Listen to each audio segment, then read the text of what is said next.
Belki çok incitmişim sevdiğim insanları, belki çok aldatmışım can diyen cananları.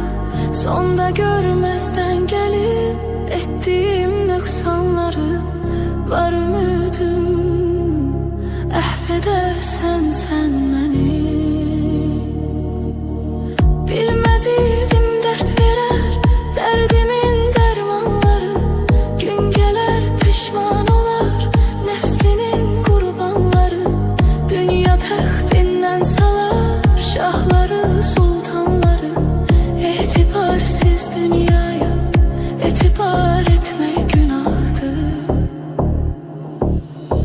İntihar etmek günahdır.